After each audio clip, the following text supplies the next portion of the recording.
যা করছি এই সপ্তাহের মধ্যে জমি খালি করে দিবি। ভাই আমি সোজা কথা কই, আমি এই জমি টমি খালি করতে পারবো না। এমনিও ফসল রাঙানি রয়েছে রানিং, ফালতু লোক। শুক্রবারের দিন জুম্মার নামাজ পড়তে হবে, তাড়াতাড়ি কাজগুলো গুছাই। এরানি শোন, কি ব্যাপার কাকা, কি ডাকতেছ? তোরে ডাকেছি, তোর একটা কাজ করতে হবে। কি কাজ কাকা? শোন, আমাকে ওই উপরের খন্ডে একটা জমি আছে না, ওই জায়গায় নাই তরকারি মারকারি লাগাইছে, ওই তরকারি বান মান ভাঙিয়ে চুরে সব নষ্ট ফষ্ট করে ফেলাবি। ও আর শোন, তোর সাথে যে আর একটা বেড়ায় না, ওরেও নিয়ে যাবি, কোনো সমস্যা নেই। যা দেখতে হয় আমি দেখবানে। না কাকা, এটা অন্যায় কাজ। একজনের জমি আবাদি ফসল ভাঙবেন কাটবেন কেন? তুই এসব কি করছিস? টাকার কাছে অন্যায় আর বিয়ান নাই। এনে ধর এই টাকাটা রাখ, আর পরে যা দিতে হয় আমি দিবান তোরে।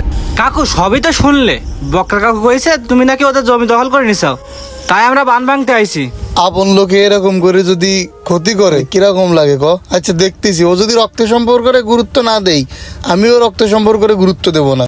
এ ওইসব পোলাবার নিশা টিসা করে বেড়ায়, তোর আর আমার মধ্যে জ্ঞান জন্মাদানোর জন্য এইসব কথাবার্তা কইছে। ভাই জ্ঞান বাজারের জন্য করছে কি কি করছে সেটা আমি ভালো করে